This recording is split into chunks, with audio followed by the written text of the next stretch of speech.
Autism Facts 101. Whenever a person like me with autism has a surprise run-in with a friend or an acquaintance out in the neighborhood or in a grocery market or somewhere, chances are after we say goodbye and we leave, we could still be in that conversation. Maybe not physically, but mentally.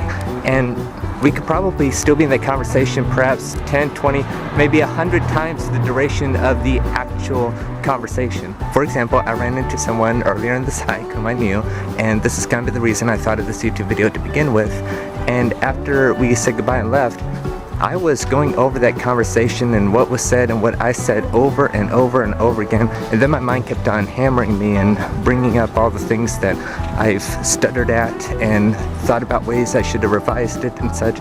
And this always happens after something spontaneous happens, and that's a common characteristic of autism. If we're not prepared for something and it just pops in front of our faces, then it's kind of a bit hard to go with the flow, because in our mind we plan something, but how it turned out in reality just startled us, and then we forget everything and we draw a blank and such. So whenever something like that happens where I run into a friend of mine and I'm conversing with them, I'm trying my best to sound like a human being basically who knows what he's talking about and such, and I still find myself off and on still stuttering and finding the right words to say.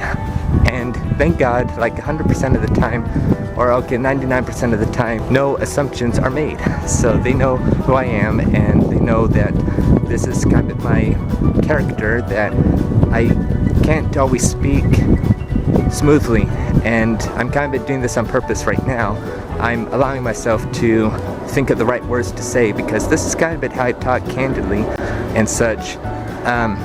And other times I just try to go for it, and it does take a lot of practice because I had an impediment, and again with my brain I want to talk as concisely and understandable as possible. So anyway, usually there's always a lot of things I wish I could have said to my friend and everything, and could have said things clear, but I think it's a good side-by-side comparison that when a friend approaches us spontaneously, it's just like when we are posed a problem that we got to figure out, and we know it textbook, like perfect A through Z, and then when it actually happens, it's like we draw a blank and such. I think that's kind of what's going on, so I thought I'd share this little video. I hope it explains something. Stay encouraged and have a nice day.